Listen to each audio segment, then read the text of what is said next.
PA దగ్గరికి మీరు వెళ్ళాల్సిన అవసరం ఏంటి? పిఏ డ్యూటీ వేరు కదా బేసిక్గా. జగన్మోహన్ రెడ్డి గారు అప్పుడున్న గవర్నమెంట్ వ్యవహారాలు ఒక విషయం, అప్పుడున్న గవర్నమెంట్లో ఉన్నటువంటి సబ్ రిజిస్టార్లు అన్నిటి కూడా ట్రాన్స్ఫర్లు కూడా కేఎన్ఆర్, సజ్జల రామకృష్ణారెడ్డి గారు ఓఎస్డి, ధనుంజయ రెడ్డి గారి ద్వారా మాత్రమే జరిగేది తప్ప వితౌట్ ఏది లేకుండా అక్కడ ట్రాన్స్ఫర్లు జరిగేవి కాదు.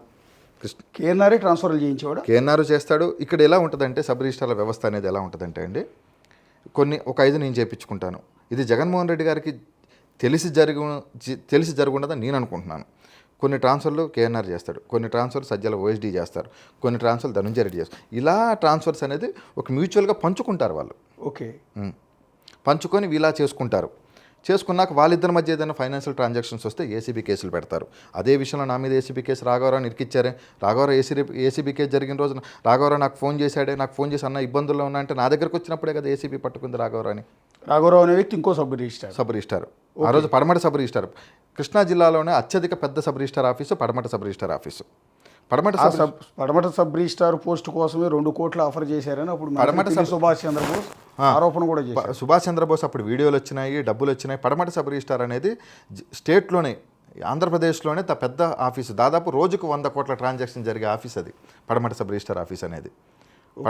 పడమట సబ్ రిజిస్టార్ ఆఫీస్ రాఘవరావు ఇష్యూ జరిగినప్పుడు, రాఘవరావు ఏసీబీ వాళ్ళు పట్టుకున్నప్పుడు సింగుకి బినామీ శ్రీకాంత్ అని ఆ రోజు రాయించారు. కొంతమంది సబ్ రిజిస్టార్ల పేర్లు రాయించారు. ఎందుకు రాయిపించారంటే వీళ్ళందరినీ పిలిపించి బ్లాక్మెయిల్ చేసి డబ్బులు తీసుకోవడం కోసమే రాయిపించారు తప్ప మరి వీళ్ళందరితో పాటు నా ఆస్తులు, నా బ్యాంక్ అకౌంటు, నా బ్యాంక్ లాకర్లు, మా నాన్నగారివి, మా అమ్మగారివి, వీళ్ళన్నీ మీరు ఇప్పుడు ఇవన్నీ చెప్పినవన్నీ కూడా ఫ్రీజ్లో ఉన్నాయి. ఒక 2 ప్రాపర్టీస్ మాత్రమే నేను ఒక 1 మంత్ బ్యాక్ 25 lakhs నాకు ఏదో అమౌంట్ అవసరం ఉంటే మార్టిగేజ్ పెట్టుకొని తీసుకున్నాను.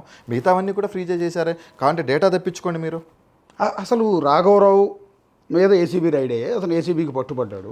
ఒక సబ్ రిజిస్టార్ పట్టుబడితే చీమకుర్తి శ్రీకాంత్ ఆస్తులు ఎందుకు సీజ్ చేశారు? మిమ్మల్ని ఎందుకు ఇన్వాల్వ్? అది ఏసీబీని అడగండి, అప్పుడున్న కేఎన్ఆర్ని మన దశరామరెడ్డి గారిని అడగండి. వాళ్ళు పట్టించారని మీ పేరు? వాళ్ళే పట్టించారు. నాకు ఏసీబీ వాళ్ళే చెప్పారు, నువ్వు వెళ్ళి వాళ్ళతో మాట్లాడుకో, ఎందుకు నీకు వాళ్ళతో ఎందుకు ఏదైనా ఉంటే వెళ్ళి మాట్లాడుకో అన్నారు. నేను ఆ రోజు డబ్బులు ఇచ్చే పొజిషన్లో లేనే. నేను వెళ్ళిపోయాను. మా నాన్నగారికి బాగాలేదు, మా నాన్నగారు హాస్పిటల్లో ఏజ్లో 2 నెలలు ఉన్నారు. తర్వాత మా నాన్నగారు చనిపోయారు. ఆ రీతుని పిలిపెట్టడం, ఏసీబీ వాళ్ళు లేనిపోనివన్నీ నా మీద చెప్పడం. ఏమండి ఒక్క విషయం చెప్తాను, ఏసీబీ వాళ్ళ పని ఏంటంటే అసలు యాక్చువల్గా ఏసీబీ వాళ్ళు ఏంటి? నువ్వేమైనా అక్రమాస్తులు ఏమైనా సంపాదించావా, లేకపోతే అక్రమంగా ఏమైనా ఉన్నా, ఇవే కదా చూసుకోవాల్సింది. ఏసీబీ అంటే ఏంటి? Anti corruption bureau. ఆంధ్రప్రదేశ్లో గత గవర్నమెంట్లో ఉన్నప్పుడు ఏసీబీ అంటే యాంటీ కలెక్షన్ తప్ప వేరేది ఏముండదు. సబ్ రిజిస్టార్ ఆఫీసులో సబ్ రిజిస్టార్లు ఏసీబీకి డబ్బులు ఇవ్వకుండా గత ప్రభుత్వంలో ఒక్కడన్నా పనిచేశాడు అంటే నేను ఏ గుడికి వచ్చి ఆ గుడికి వచ్చి ప్రమాణం చేయమంటే నేను ప్రమాణం చేస్తాను.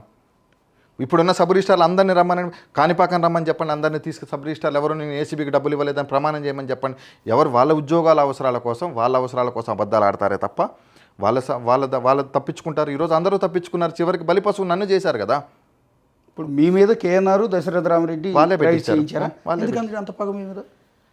అది నాకు అప్పుడు ఏసీబీ వాళ్ళు చెప్పారు. వాళ్ళు చెప్తాను మేము కేసు పెట్టాను నీ మీద, ఏదైనా ఉంటే వాళ్ళతో మాట్లాడుకో అని చెప్పారు. అంటే మీకును కేఎన్ఆర్కి వీళ్ళకి మధ్య ఆ కాన్వర్సేషన్ అంతా కూడా బాగానే ఉంది కదా, మీకు వాళ్ళతో పరిచయం? అంటే దశరామరెడ్డి గారికి నాకు రాఘవరావు గారి ఇష్యూలో గొడవ జరిగిందండి. ఓకే. అప్పుడు ఓఎస్డి దశరామరెడ్డి గారికి రాఘవరావు సజ్జల రామకృష్ణారెడ్డి చాలాసార్లు కలిశాడు వెళ్ళి.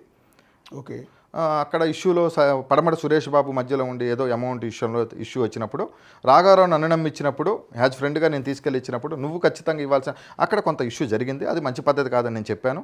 ఆ తర్వాత చిలికి గాలివాన అవుతుందని అంటారు కదా, అట్లాగా నాకు ఏదో విజయవాడలో ఒక 400 ఒక అపార్ట్మెంట్ ఉంటే అది ఏదో తక్కువ అడిగారు. నేను ఆ రోజు నేను ఇవ్వనని చెప్పాను. నేనే డబ్బులు పెట్టి కొనుక్కున్నాను, నేను ఇవ్వనని చెప్పాను. అక్కడతో ఇష్యూ అయిపోయింది. ఈలోపు ఏసీబీ కేసు నా మీద ఇవన్నీ కూడా బయటకు రావడం జరిగింది. మీరు కేఎన్ఆర్తో ఎక్కడ కలిసారు, ఎన్నిసార్లు కలిసి ఉంటారు? కేఎన్ఆర్తో నాకు తెలిసి నేను 2 times కలిశానండి. ఎప్పుడైనా ఫోన్లో అయితే మాట్లాడాను. నేను ఫోన్లో నా ఫోన్లో ఎందుకు తీసుకెళ్ళిపోయారు? ఏసీబీ వాళ్ళు నా ఇంటికి వచ్చి రైడ్ చేసి నా ఫోన్లో ఫస్ట్ సారి రైడ్ చేసినప్పుడు, రాఘవరావు రైడ్ చేసినప్పుడు నా కార్లో 4 ఫోన్లు దొరికినాయి. 4 ఫోన్లు తీసుకెళ్ళిపోయారు. అవి సీజ్ చేశారు, అవి చూపించారు. మా ఇంటికి వచ్చి ఏసీబీ రైడ్ జరిగినప్పుడు శివప్రసాద్తో పాటు 2 ఆఫీసర్లు వచ్చి మా ఇంటికి మా నాన్నగారు చనిపోయిన రోజు డేటు లేకుండా నోటీస్ ఇచ్చిన చరిత్ర మీరు ఇదెందుకు మీరు పబ్లిష్ చేయలేకపోతున్నారు? మీరు ఇవన్నీ నాకు చెప్తున్నారు, మీరు నన్ను అన్నీ అడుగుతున్నారండి. ఇది ఎందుకు మీరు చేయలేకపోతున్నారు? ఒకసారి మీరే నోటీస్ చూద్దురండి. ఓకే, మీరు కాపీ ఇద్దరు. కానీ ఇంకోటి చెప్పండి. ఒకటి, అసలు కేఎన్ఆర్ బేసిక్గా సీఎంకి పిఏగా చేయాల్సిన వ్యక్తి బయట సెటిల్మెంట్లు, ఇలాంటి లాలూచీలు, దౌర్జన్యాలు ఇవన్నీ కూడా చేసేవాడు. అంటే మేము ఫ్రెండ్ సర్కిల్లో విన్నప్పుడు కానీ, బయట వినేటప్పుడు కానీ ఒక్క నిమిషం నేను చెప్పాలనుకుంటున్నాను. కేఎన్ఆర్ అనే వ్యక్తి అప్పుడే గవర్నమెంట్ వచ్చింది. విజయవాడలో ఆయనకి ఎలాంటి ఆస్తులు లేవు. అలాంటి విజయవాడలో సొంత ఇల్లు ఎలా కొనుక్కోగలిగాడు ఆయన? వాళ్ళ ఆవిడ పేరు మీద అపార్ట్మెంట్ ఉంది కదా, అది సింగే రిజిస్ట్రేషన్ చేశాడు కదా. సింగికి వాళ్ళిద్దరికి పరిచయం అక్కడే కదా ఏర్పడ్డది. ఓకే. అట్లానే టీవీఎస్ లేక్ వ్యూ అపార్ట్మెంట్లో కడపలో ఉన్న అపార్ట్మెంటు లోనుకు సంబంధించి ఇక్కడ సింగే చేశాడు కదా. ఓకే. సరే, ఒక్క ఫ్లాటేనా? ఒక ఫ్లాట్ ఉండటంలో పెద్ద అభ్యంతరమే లేదు. అంటే ఒకటో రెండో నాకు తెలియదు కానీ మేబీ రిజిస్ట్రేషన్ సింగ్ చేసేవాడు. కేఎన్ఆర్కి సంబంధించిన సింగ్ చేసేవాడు. నిన్న కూడా సింగ్ ఏం చెప్పాడంటే, గవర్నమెంట్లో ఉన్న ఏసీబీ ఆఫీసర్లు, నేను చేయించానని చెప్పలేదు, మీరు ఒకసారి వినండి. గవర్నమెంట్లో ఉన్న హయ్యర్ అఫీషియల్స్ అందరూ నాకు ఫోన్ చేయించి రిజిస్ట్రేషన్ చేయించుకున్నారని చెప్పాడు. ఓకే. క్లియర్గా చెప్పాడు. మీకు ఐడియా ఉందా? ఇంకొకటి చెప్పాడు, శ్రీకాంత్ తన ఆస్తులు తన బంధువుల పేరు మీద పెట్టుకుంటాడని చెప్పాడు. చూసారా, నా బంధువుల ఆధార్ కార్డులు అన్నీ మీకు తీసుకొచ్చిస్తా, నా బంధువుల పేరు మీద ఎక్కడన్నా ఒక్క ఆస్తి ఉన్నట్టు నిరూపిస్తే, నేను చేయించినట్టు ఆంధ్రప్రదేశ్లో ఎక్కడన్నా నా బంధువుల పేరు మీద ఒక్క ఆస్తి ఉన్నా మీరు రండి, నా ఊరికి నేను తీసుకెళ్తాను, నా బంధువర్గాన్ని మొత్తం పరిచయం చేస్తాను, మా అమ్మగారి బంధువర్గాన్ని పరిచయం చేస్తాను, ఒక్క ఆస్తి మా బంధువుల్లో ఎవరి పేరు మీద ఉన్నా కానీ మీరు చెప్పిన దానికి నేను సిద్ధంగానే ఉంటాను. మీరు ధనుంజయ రెడ్డి పేరు కూడా ప్రస్తావించారు మధ్యలో.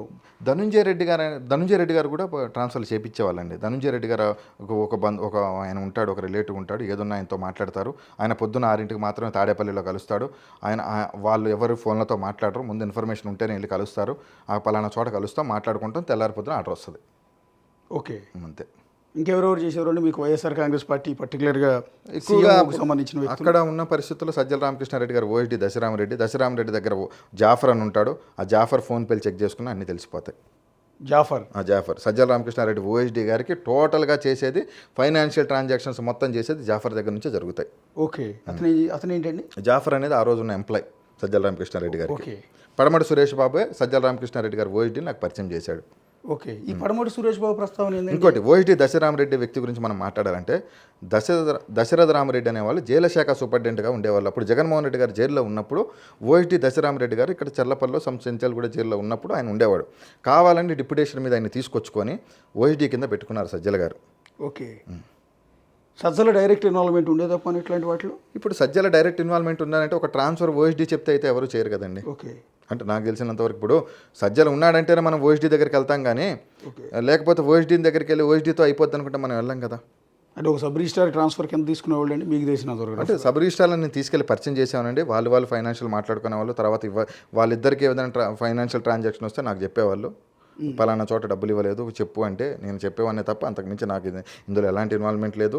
నేను ఎప్పుడైనా రిజిస్ట్రేషన్స్ చేయించుకునే వాళ్ళు నాకు ఎప్పుడైనా పరిచయం ఉంటారు కదా, నాకు ఏదో ఒక రకంగా ఉపయోగపడతారని నేను చేశాను. అబద్ధం ఎందుకు దీంట్లో? నా ఫ్రెండ్షిప్లోనో లేకపోతే ఇప్పుడు సింగ్ ఇన్ని రికార్డింగ్లు చెప్పాడండి. ఎక్కడన్నా సింగ్ నేనుగా ఒక 5 లక్షల రూపాయలు అడగంగా మీరు ఎక్కడైనా ఏ రికార్డింగ్లో విన్నారా? అంటే బేసిక్గా ఇప్పుడు మొన్న ఈ ప్రస్తావన వచ్చిన దగ్గర నుంచి, మిమ్మల్ని లైవ్లోకి తీసుకుని మేము మాట్లాడిచ్చిన దగ్గర నుంచి ఒక 30 కాల్స్ వచ్చి ఉంటాయి నాకు. అది కూడా విజయవాడ చుట్టుపక్కల అన్ని పొలిటికల్ లీడర్లు కావచ్చు, సబ్ రిజిస్టార్లు కావచ్చు, కొంతమంది రన్నింగ్లో ఉన్నవాళ్ళు, కొంతమంది మీరు తెలిసిన వాళ్ళు, మీతో పరిచయం ఉన్నవాళ్ళు. వాళ్ళలో ఒక్కళ్ళు కూడా మీ గురించి మంచిగా చెప్పట్లా. అంటే నేను is a real estate broker, mediator. అవునండి. ఇంకా పచ్చిగా చెప్పాలంటే హైదరాబాద్లో అమ్మాయిలతో వ్యాపారం చేస్తాడు. చూపిమనండి ఒక అమ్మాయితో నేను వ్యాపారం చేసినట్టు. ఏ అమ్మాయినైనా చెప్పండి. సినిమా అప్కమింగ్ హీరోయిన్లందరినీ కూడా మీరు గోవా తీసుకెళ్లి బిజినెస్ చేస్తుంటారు అనేది మీ మీద ఉన్న అలిగేషన్. చాలా మంది చెప్పింది, నిజమని కాదు. ఇక్కడ మేము వచ్చిన ఆరోపణలను క్లారిటీ తీసుకునే ప్రయత్నంలో బాగా అడుగుతున్నాం. దానికి సంబంధించిన ఆధారాలు ఎక్కడ కూడా లేవండి. మీకు అది అనిపిస్తుందా? సినిమా ఇండస్ట్రీలో అప్కమింగ్ హీరోయిన్స్తో కానీ ఛాన్సుల కోసం వెతుక్కుంటున్న అమ్మాయిలతో మీకు పరిచయాలు ఉన్నాయి? ఒక్క నిమిషం, నాకు అర్థం. ఛాన్సుల కోసం వెతుక్కున్న వాళ్ళతో నాకు పరిచయాలు ఉన్నాయి. నాకు ఇండస్ట్రీలో చాలామంది పరిచయాలు ఉన్నమాట వాస్తవం. నేను రీతు చౌదరి అనే అమ్మాయి ఇండస్ట్రీ అమ్మాయినే చేసుకున్నాను. ఆ అమ్మాయి ద్వారా నాకు చాలామంది ఫ్రెండ్స్ పరిచయం. అందరూ నన్ను అన్నయ్య అని పిలుస్తారు తప్ప, మేము అందరం ఫ్రెండ్ సర్కిల్లో ఉంటాము, సరదాగా ఉంటాం తప్ప ఈ రకమైనటువంటి వాళ్ళు చేయరు. నేను ఏ రోజు వాళ్ళని అడగలేదు అట్లా. ఎప్పుడు వాళ్ళని కూడా మేము చూడలేదు ఎప్పుడు అట్లా కూడా. For more videos like this, subscribe Big TV channel.